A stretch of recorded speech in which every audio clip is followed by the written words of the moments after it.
অস্ট্রেলিয়ার শুভ সকাল।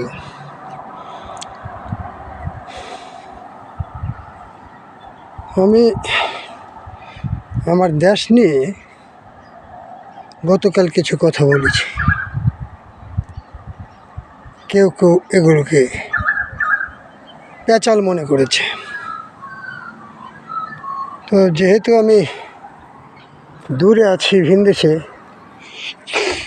আমার দেশে কি হচ্ছে কি হবে এই বিষয়টি নিয়ে তো আমি একটু চিন্তা ভাবনা করবো, এবং আমাকে তো কিছু বলতে হবে, যেহেতু আমি বোবা না। কেউ যদি বলে আরে ভাই কবিতা লেখেন, কবিতাই লেখেন গা। কেউ যদি বলে সাংবাদিকতা করেন, ওইটাই করেন গা। রাজনৈতিক বিষয়ে কথা বলেন কেন? বাবারে, আমার তো জন্ম হয়েছে একটা দেশে, আর সেই দেশটা তো রাজনীতির ভিতর দিয়ে আমার চোখের সামনে দিয়ে আর একটা রাষ্ট্র থেকে বিচ্ছিন্ন হয়ে স্বাধীন হয়েছে। আর সেই স্বাধীনতা যুদ্ধে তো আমি সক্রিয় অংশগ্রহণকারী ছিলাম। আমি সেই 8ম শ্রেণীকালেই তো মুক্তিযুদ্ধ করেছি। সুতরাং যে জন্য মুক্তিযুদ্ধ হয়েছিল সেটা ছিল গণতন্ত্র, গণতান্ত্রিক অধিকার বঞ্চিত হওয়ার কারণে বাঙালি কিন্তু যুদ্ধ করেছিল। তো এখন প্রশ্ন হলো, যুদ্ধ করে দেশ স্বাধীন করলাম গণতন্ত্রের জন্য। গণতন্ত্র কি আমরা পেয়েছি 54 বছরে? অথবা গণতন্ত্র কাকে বলে সেটা কি এখন আমরা বুঝি? আমরা 69-70 যেরকম বুঝেছিলাম গণতন্ত্রের কথা, 71 যেমন গণতন্ত্রের জন্য স্বাধীনতা এনেছি, এরপর কি এই বাঙালি জাতি আর গণতন্ত্র কাকে বলে বুঝে? যদি বুঝতো তাহলে ব্রিটিশ আমলে যে রাজতন্ত্রের পদ্ধতিগুলো চালু ছিল ওই অর্ধশতাব্দী ধরে, সেই ব্রিটিশ আমলের রাজতন্ত্রের পদ্ধতিটাকে তো অন্তত একটু রদবদল করা হতো। হয়নি। আমি গতকালে কথাগুলোই বলতে চেয়েছি যে আমার দেশে যে অবস্থাটা চলছে সেটা গণতন্ত্র না, সেটা পরিপূর্ণভাবে রাজতন্ত্র বা একনায়কতন্ত্রের ছায়া সরকারের মতো একটা চলছে, যেটাকে বলা হয় মূলত গণতান্ত্রিক পদ্ধতি। বাঙালিকে বোঝানো হচ্ছে যে এটা গণতন্ত্র, কিন্তু এটা গণতন্ত্র না। গণতন্ত্র তো জনগণের সুবিধা থাকবে।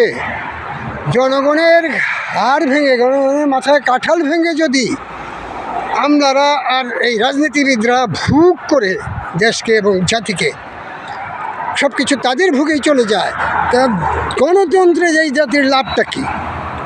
জাতি কি ভাতা পায়? একজন গণভোটার কি গণভোটটা দেওয়ার পরে, সরকার পাল্টানোর পরে তার কি কোনো পরিবর্তন হয় জীবনযাপনের? নাকি যাকে ভোট দিল তার পরিবর্তন হয়? আমি কথাটা বলতে চেয়েছি এই যে যাকে ভোট দেওয়া হয় পরিবর্তনটা তার হয়। যেমন একটি লোক এই দেশে কোনো কাজই করে নাই, না করেছে কৃষিকাজ, না করেছে কোনো ধরনের শ্রমের কাজ, না করেছে কোনো ফ্যাক্টরিতে কাজ, কিছুই না, শুধু সে রাজনীতি করেছে। একজন নেতার পিছনে পিছনে ঘুরে ঘুরে রাজনীতি করেছে। বাপের ভেগাবন ছেলে বাপের হোটেলে খায়া মাস্তানি করছে, ইউনিয়নে, থানায়, জেলায় বা স্কুল কলেজে এগুলি করেছে, কিন্তু সে কোনো চাকরিও করে নাই, সে কোনো ব্যবসাও করে নাই, সে না সংসারের, না ভাই বোনের, না সমাজের কোনো কাজে লেগেছে। ওই লোকটি নির্বাচন করছে আমার দেশে, এবং সেই লোকটার এই জাতীয় পর্যায়ে 1 টাকার ইনভেস্ট নাই। সে নির্বাচন করবে এবং এমপি হবে, সে মন্ত্রীও হতে পারে। এই মানুষগুলোকে, যারা কোনো দেশ এবং জাতির কোনো কাজে লাগে নাই, তাকে ভোট দেওয়ার পরে সে কী পায়? যে ভোট দেয় সে কি ভাতা পায়? 1 লাখ বা 50,000 বা 5,000? যাকে ভোট দিয়ে নির্বাচন করে সে ভাতা পায়। এমপি হলে ভাতা পায়, গাড়ি পায়, একটা বাসস্থান পায়, আরও বিভিন্ন ধরনের সুযোগ সুবিধা রাষ্ট্রের। আর মন্ত্রী হলে তো কোনো কথাই নাই, রাষ্ট্রপতি প্রধানমন্ত্রী হলে তো আরও কোনো কথা নাই। এখন আমার প্রশ্ন, যে রাষ্ট্রপতি ভবনটা, যে প্রধানমন্ত্রী ভবনটা, যে মন্ত্রীদের জন্য যে বাসভবনগুলি, এগুলি কি ব্রিটিশ পিরিয়ডের সিস্টেম না? রাজতন্ত্রের সিস্টেম না? একজন রাজা থাকবে বিশাল একটা বাড়িতে। কেন একজন রাষ্ট্রপতি আমার মতো এখান থেকে বের হয়ে গেছে, প্রধানমন্ত্রী এখান থেকে তার জন্য একটা বিশাল এরিয়া জুড়ে 10-15 একর জমি পতিত রেখে বিশেষ জায়গায় রাজধানীতে, বা যাকে ক্যাপিটাল বলি আমরা, ক্যাপিটাল তো রাজা যেহেতু না, এই দেশের রাজধানীও থাকার কথা না। রাজধানী শব্দটাই তো পাল্টাতে হবে, এটা হবে জনশহর, গণশহর। রাজধানী থাকবে কেন? ক্যাপিটাল কিসের? রাজা আছে নাকি দেশে? আর রাজাই যদি থাকে তো তাহলে গণতন্ত্রের দরকার কি? রাজনীতিবিদই যদি থাকে তাহলে গণতন্ত্রের দরকার কি? হবে তো গণনীতিবিদ। রাজা শব্দের দরকার নাই। জনগণের কথা বলতে হবে, জনগণ হবে, রক্ত যায়। এই কিছুদিন আগেও একটা আন্দোলন হয়েছে গণতন্ত্রের জন্য, বৈষম্য বিরোধী আন্দোলন ইত্যাদি ইত্যাদি। ওইটার কোনো বৈষম্য হয়েছে? বৈষম্যের কোনো পরিবর্তন আছে এদেশে?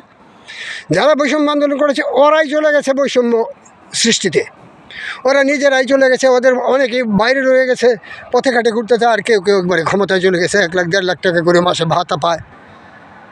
সে কি ওইটা একটুকু করতে পেরেছে যে না আমি সঠিক গণতন্ত্রের পরে আমরা নেতা হব? আগেই নেতা হয়ে গেছে, আগেই ওরা এখন আবার রাজনৈতিক দলও করছে। এই যে দেশের পদ্ধতি, এই যে একটি মানুষ সৎ থাকার আদর্শ নিয়ে পথে নামে, তারপর আদর্শচ্যুত হয়ে যায়, এই সিস্টেমটাকে তো আমি গণতন্ত্র বলতে পারি না। গণতন্ত্রকে ধারণ করে রাখতে পারছে না এগুলো। আর ব্রিটিশ রাজতন্ত্রের অবস্থা ছিল যে দেশে হবে এই যে কালকেও বললাম, ডিস্ট্রিক্ট কালেক্টরের জন্য একটা বিশাল বাড়ি থাকবে। একজন ডিস্ট্রিক্ট কালেক্টর, একটা পরিবার 5 জন বা 3 জন 10 জনের একটা পরিবার হতে পারে, বাপ মা সন্তানাদি নিয়ে। তার থাকার জন্য কতটুকু জায়গা প্রয়োজন? আর একজন ডিসি, প্রতিটি শহরের ডিসি বা জেলা নির্বাহী কর্মকর্তা বা জেলা এই জজ বা জেলা অমুক, জেলা এই সিভিল সার্জন বা এই কী বলে স্বাস্থ্য অধিদপ্তরের প্রধান, তাদের জন্য বিশাল বাড়ি এরিয়া জুড়ে ইয়ে করা। এসপি তাদের জন্য, কমিশনের জন্য বিশাল এরিয়া জুড়ে যে প্রাচীর দিয়ে যে বাড়িটা রাখা হয়েছে, এই জমিটা কার? এই জমিটাকে এই বিশাল এই শহরের গুরুত্বপূর্ণ স্থান নয়? ওই জমিটাকে কি অবমুক্ত করা উচিত না? এই ব্রিটিশের রাজপদ্ধতির মতোই রেখে দিতে হবে গণতন্ত্রের আমলেও? এটা তো রাজা না, দেখেন ডিসি তো রাজা নয়, সরকারি বা রাষ্ট্রের সেবক কর্মকর্তা বা একজন উচ্চপদস্থ কর্মচারী, বেতনভুক্ত কর্মচারী। সে দেশের কাজ করবে, সেবা করবে মানুষের, কিন্তু সে তার জন্য এই বিশাল রাজবাড়িটা লাগবে কেন? ওই জায়গাটা অবমুক্ত করে এখানে 10তলা 20তলা বিল্ডিং হোক, ওখানে আরও কর্মচারীদের থাকার ব্যবস্থা করা হোক, শুধু ডিসির কেন? আর ওইখানে অন্যান্য অফিসও তো হতে পারে, ডিসির অফিসটাও তো এখানেই হয়ে যেতে পারে। তো এই যে পদ্ধতি, এই পদ্ধতিগুলো পাল্টানোর কথা আমি বলেছি এটাকে সংস্কার বলা হয়। আর যেগুলো করা হয়েছে এগুলো কোনো সংস্কার না। এখানে সংস্কারের নামে যা করা হয়েছে কোনো সংস্কারই দেশে হয় নাই। গণতন্ত্রের জন্য যদি সংস্কার করতে হয়, গণতন্ত্রকে যদি উজ্জীবিত করতে হয়, গণতন্ত্রকেই যদি দাঁড় করাতে হয়, জনগণকেই যদি ক্ষমতার মালিক মনে করতে হয়, তাহলে জনগণের উদ্দেশ্যে, জনগণের জন্য কাজ করতে হবে। আর এই এমপি হইয়া, মন্ত্রী হইয়া, জনগণের তেল ঘাড়ের শোষণ করে নিজের ভাতা ভুক্ত হইয়া যে ব্যবস্থা, এইটাকে তো আমি গণতন্ত্র বলবো না, এটাকে গণতন্ত্র বলা হয় না। এই গণতন্ত্র তো জাতি চায় নাই, এই গণতন্ত্র তো আমরা আশা করি না, চাই না। আমাদের গণতন্ত্র হবে এই গণতন্ত্র, যে গণতন্ত্রের জনগণের স্বার্থ হবে। কৃষক, শ্রমিক বা যারা এই শ্রমজীবী, রিক্সা চালক, ভ্যান চালক, ঠেলা চালক, তাদের কাজ হবে, তারা উপকৃত হবে, তাদের লাভ হবে। তাদের লাভ হবে না, তাদেরকে ধোঁকা দিয়ে, একটা ফাঁকি দিয়ে, একটা গণভোট করিয়া শুধু একটা ভোটের মালিক বানায়া ওই ভোটটা নিয়ে তারপরে এই জনগণ শেষ, তারপরে আর জনগণের কোনো লাভের দরকার নাই। এইটার নাম গণতন্ত্র? এই ভোট হয়ে এই ইউনুস সরকার যাবে, হাসিনা সরকার গেছে গণতন্ত্রের নামে, ইউনুস সরকার আছে অগণতান্ত্রিক পদ্ধতিতে। ঠিক আছে, অগণতান্ত্রিক পদ্ধতিতে যেভাবে আছে, ঠিক গণতন্ত্র দিয়া ভোট পাস করে যদি আমরা ওই উপদেষ্টার জায়গায় প্রধানমন্ত্রী বানাই, সে কি আর আলাদা কিছু হবে? এই অগণতান্ত্রিক পদ্ধতিতে যে সরকারটা গঠন হয়েছে, যেভাবে তারা লুট করতেছে, যেভাবে তারা ভাতা খাচ্ছে, যেভাবে প্লেন দৌড়াইতেছে, যেভাবে গাড়ি দৌড়াচ্ছে, যেভাবে কর্মচারী ভোগ করতেছে, যেভাবে আর্দালি চাপরাশি দারোয়ান ভোগ করতেছে, গাড়ি থেকে হেলিকপ্টার থেকে প্লেন ঘুরতেছে বেড়াইতেছে, ওরা তো তাই করবে। তাহলে এটা কিসের গণতন্ত্রটা আমাকে বুঝাও। গণতন্ত্রের জনগণের কোনো লাভ নাই, লাভ হলো যারা ভোট পাইব, ভোটারের কোনো লাভ নাই। ভোট প্রাপ্ত হবে যারা, তারা সবটাই লাভ করবে। রাষ্ট্র শোষণ করার মতন পদ্ধতি ব্যবস্থা তাদের কাছে চলে আসবে। তাইলে আমি গণতন্ত্রকে আমি সমর্থন করব কেন? হানা ভোট তো আরও পরের কথা, গণভোট যেটারে কয়েকজন গণতন্ত্র, যে কারণে ওই গণভোটটা আমি দিতে যাবো কেন? আমার লাভ কি? আমি আজকে সরকার গঠন করার পরে কালকে থেকে যে আমার কোনো পেশার বা আমার কোনো রাষ্ট্রের বা আমার ব্যক্তি জীবনের কি কোনো পরিবর্তন হবে? আমি কি মাসে 5 টাকা ভাতা পাবো? নাকি আমি যাকে ভোট দেবো সে মাসে 5 লাখ টাকা আয় করে ফেলবে? তাহলে ওই ভোটটা আমার দিতে হবে কেন? এটাকে তো আমি গণতন্ত্র বলি না। তোমরা বলতে পারো আমি পেঁচাল পারি, আমার পেঁচালটা তো এরকমই। যারা বুজুর্গ দেশের তারা মনে করবে আমার পেঁচাল এগুলো, কিন্তু এই পেঁচালগুলোই তো আমি করতে চাই, এই পেঁচালগুলোকেই আমি সফল দেখতে চাই। তাহলে না দেশে গণতন্ত্র হলো? গণতন্ত্র বলতে বলতে তোমরা 71 আনছো, গণতন্ত্র বলতে 90 দেখছি, গণতন্ত্র বলতে বলতে তোমরা এই কী বলে এটারে এই 24-এ আর একটা গণতন্ত্র করে একবার দেশ স্বাধীন করে ফেলাইছো। কইরা বলছো যে দ্বিতীয় স্বাধীনতা আইন আনছি। দ্বিতীয় স্বাধীনতা কাকে বলে রে? গণতন্ত্র কাকে বলে রে? শিখছস না? শিখার আগেই গণতন্ত্র কইয়া রক্ত দেওয়া হলাস, জানটা বুক পাইতে দেওয়া, গুলি খায়া মরে যাস, তোর কে লাভ হয়েছে? লাভ করা হয়েছে তাদের হচ্ছে যারা রাজনীতির নামে রাজনীতি করে, যারা গণনীতির নামে রাজনীতি করে, যারা লুটেরা, যারা আন্তর্জাতিক ব্যবসায়ী, যারা জনগণের রক্ত এবং লাশের উপর দিয়ে যারা ক্ষমতায় যায় এবং ক্ষমতায় গিয়ে জাতি এবং দেশকে শোষণ করে, লাভ তো তাদের হয়েছে। তোরা তো অযথাই মরছস, তোরা মারছস, লাভের লাভ কী হয়েছে? হাজার মানুষ আন্দোলন করছস, মরছস, আর লাভ কয়জনের হয়েছে? এই যে অবস্থা, এই অবস্থার জন্যে এই জাতি 30 কোটি 20 কোটি 25 কোটি দেশের মানুষের জাতি পরিশ্রম করে আর বিদেশে থেকে টাকা পাঠায়। তোরা সব লুটপাট করে খাওয়ার জন্যে, নাকি দেশটাকে সোনায় মোড়ানোর কথা? ছোট একটা দেশ, ওই দেশের আয় উন্নতির শেষ নাই। এই যে অস্ট্রেলিয়াতে আছে, এখানে যেরকম তার চেয়ে অনেক বেশি, এখানে অনেক পতিতভূমি। আমার দেশে এত পতিতভূমি নাই, সব ভূমিতে ফসল হয়, ফেলায় দিলেই ফসল হইতেছে, সব ধরনের ফসল হচ্ছে। আম জাম কাঁঠাল গলা তো হই, এরপরে মাছ গোস্ত মুরগি পোলট্রি সব কিছু মানুষ তৈরি করতেছে, ওখানে অভাব থাকার কোনো কথাই না। এরপরে বিদেশ থেকে মানুষ কোটি টাকা পাঠাইতেছে মাসে, ওই টাকাগুলির আয় উন্নতি হওয়ার কথা, মানুষের জীবন জীবিকার পরিবর্তন হওয়ার কথা।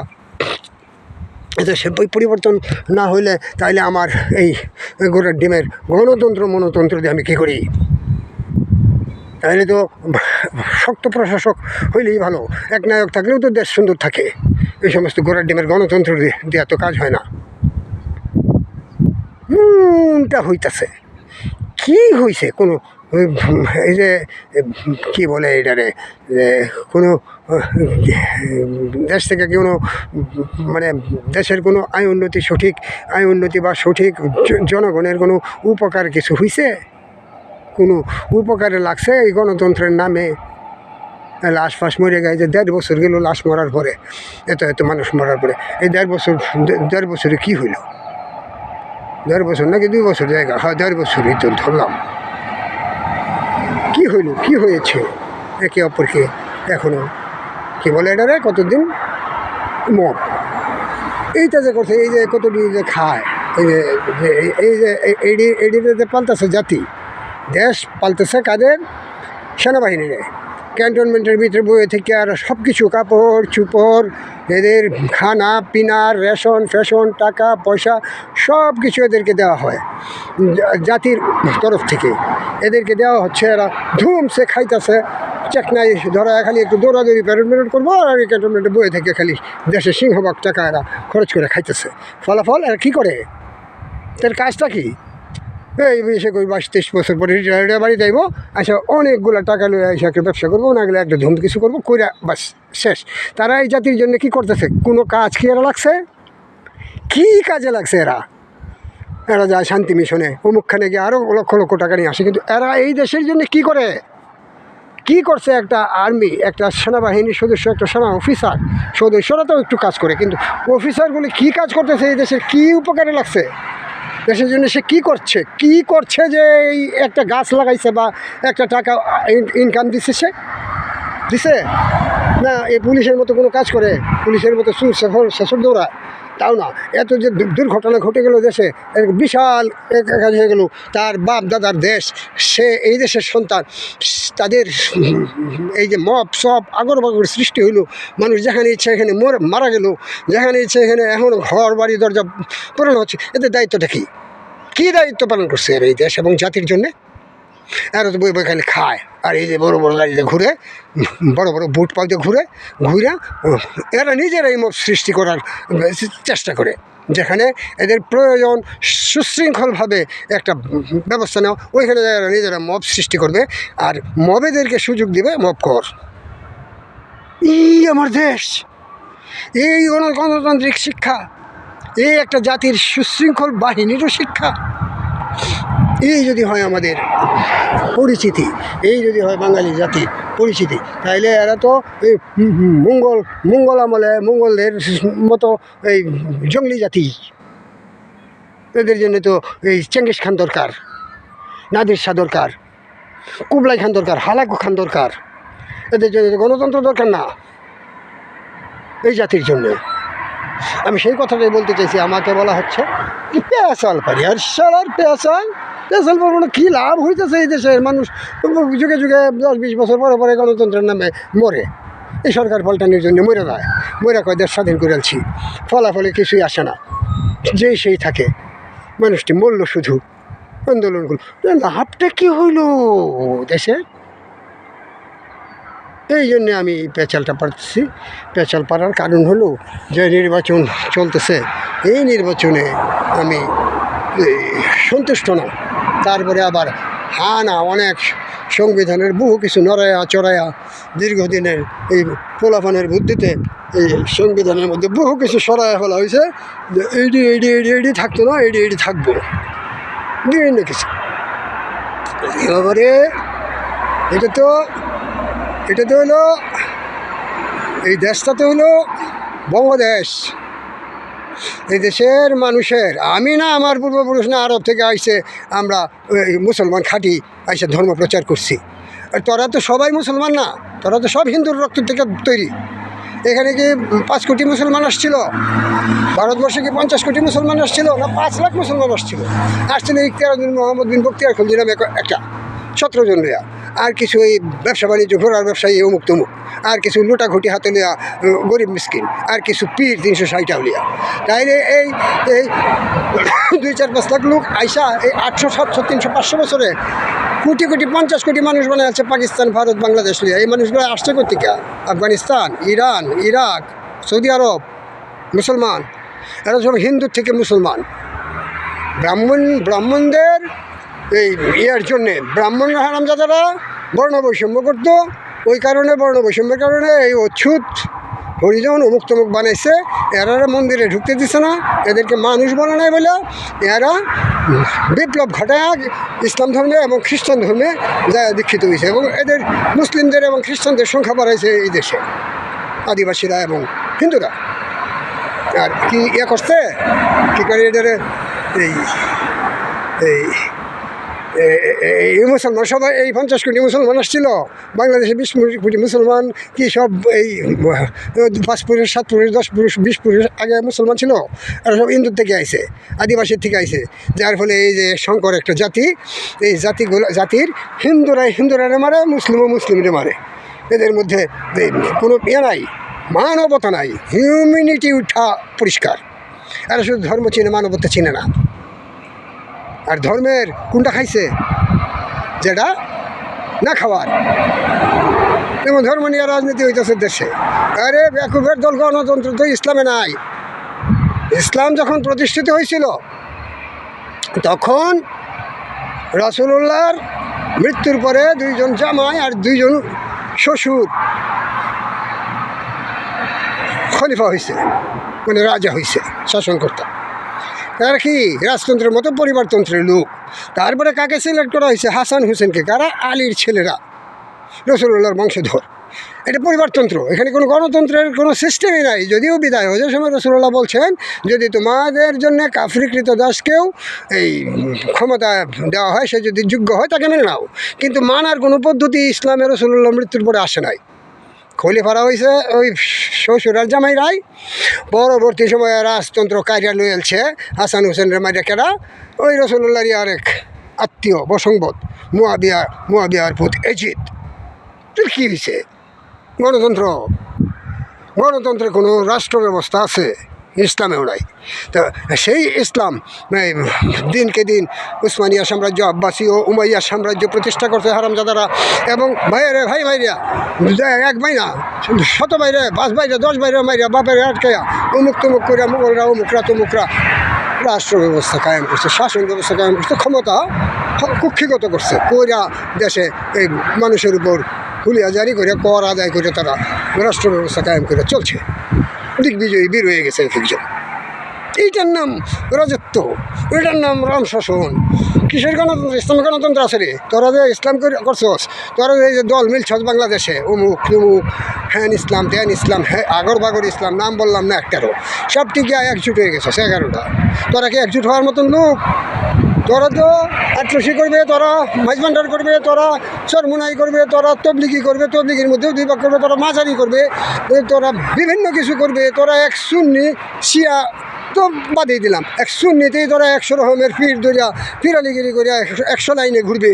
তোরা ব্যবসা করবে কোনো শরীর গলাত বাইনটা। তোরা কিসের গণতন্ত্রটা করবে? তোরা তো নিজেরাই মিলস না। 8টা মুফতিরে একখান করলে 8 দিকে দৌড় দিবি। তোরা কোরআন শরীফ পড়ছস, হাদিস পড়ছস, সে হাসার তো দেখাইবে। দেখায়া তোরা কী করবে? 100 রঙের ধারা দেখাইবে ইসলামের। 1000 রকম একটা হাদিস বানায়, একটা হাদিসের 1000 রকম বানায়া তোরা মানুষের শোষণ করবে, পাবলিকরে। আর বুঝাইবে এইটা ইসলাম, এইটা ইসলাম, এইটা ইসলাম। এই যে ইসলামের গণতন্ত্র আছে, তোরা গণতন্ত্র লেগে পাগল হয়ে গেছস। ভোট লয়ে এলবি, ভোট লইয়া তোরা কী করবি? ইসলাম কায়েম করে এলবি এই দেশে। ইসলামকে তোরা জানস? তোরা নিজেরা ইসলাম শিখছস? এই জায়গায় নামাজ পড়ো, আর একটা একটা করে মসজিদ বানায়, মসজিদের মধ্যে ইমামার কমিটি বানায়, মানুষের কাছ থেকে চান্দা লইয়া টেহা লইয়া ভিক্ষা করে, মাইক বাজাই করিয়া এইটা করে ইসলাম হইব? এটার নামে ইসলাম শিখ করিয়া আলতাছস তোরা। বাংলাদেশে ইসলাম আছে? সৌদি আরবে কি মানে? সৌদি আরবে কি মনে করছো এই মানে গণতন্ত্র মানে? সৌদি আরবে কোনো গণতন্ত্র মানে না। সৌদি আরবে গণতন্ত্র মানে না। আর তোর কি কী বলে এটারে? পৃথিবীর কোনো ইসলামিক রাষ্ট্রে গণতন্ত্র নেই। তারা রাজতন্ত্রের মধ্যে আছে, রাজতন্ত্র কায়েম করে চলতেছে, এবং তারা গণতন্ত্র বলতে কিছু নেই। তো এই জন্যে গুড মর্নিং। গণতন্ত্র বলতে ইসলামিক রাষ্ট্র বলতে কিছু নাই। হ্যাঁ বুঝি, তোরা গণতন্ত্র কায়েম করে নেবে। সৌদি আরবে গণতন্ত্র করে দেখা ইসলামের যেখানে আব্বারে গণতন্ত্র পালন করে, কোনখানে গণতন্ত্রটা আছে? পৃথিবীর কোথাও ইসলাম যেখানে আছে, মুসলমান যেখানে আছে, কোনো গণতন্ত্র নাই। এরা নিজে জোর দেওয়া, তলোয়ার দেওয়া আর মেশরে বাইল দেওয়া ক্ষমতার যেতে হবে। না গেলে এই গণতন্ত্র করে ক্ষমতার যাওয়া যাবে না। আর ক্ষমতার গিয়া তোরা কী করবি? ইসলাম কায়েম করবি? ইসলাম তো এমনি কায়েম আছে। ইসলাম কি? ইসলাম তো মানুষের নিজের কাছে। এবারে ইসলাম ধর্ম গ্রহণ করবো, তার কাছে ইসলাম। হিন্দুর থেকে, বৌদ্ধ থেকে, খ্রিস্টান থেকে মুসলমান হইব। তোরা হয়েছিস, তোর বাপদাদারা হয়েছে, হইয়া তোরা মুসলমান হয়ে গেছস। মুসলমান হয়ে এখন নামাজ পড়স, একটা করে মসজিদ বানাস, একটা করে মাদ্রাসা বানাস, মানে এটি দেখা একটা হাকামাই করস। এই তো ইসলাম। তুই গণতন্ত্র দেখি করস? তোরার পুঞ্জি তো কোরআন শরীফ গলাত বান্ধলেই মানুষের মেলাত বাড়াইব, টাকা দিব, বাচ্চা পড়াইবে, খাইবে, শেষ। ইসলামটা কি? ইসলামের গণতন্ত্রটা কি? গণতন্ত্রের খেতাটা ফিরা বাদ দে। ইসলাম কর। যাই হোক, আপাতত এই পর্যন্ত রাখলাম। তারপর আবার এই বিষয়ে আমি গণতন্ত্র নিয়ে কথা বলবো, আমার দেশ নিয়ে, আমার জাতি নিয়ে কথা বলার আমার শেষ হবে না। আরও আছে কথা, এক কথা 20 বার বলবো, প্রয়োজনে 50 বার বলবো। হ্যাঁ, গণতন্ত্র কায়েম এভাবে হবে না। এই রাজতন্ত্রের ছায়া দেওয়া, পরিবারতন্ত্র দেওয়া গণতন্ত্র হবে না। দেশে পূর্ণ পরিবারতন্ত্র আছে এখনও, স্বজনতন্ত্র আছে এখনও, এইটা নিয়ে গণতন্ত্র নাই। সুতরাং আপাতত রাখি, নাস্তাটা যায় খাই। একটু আইলাম ক্যানবারের রাস্তা দিয়া।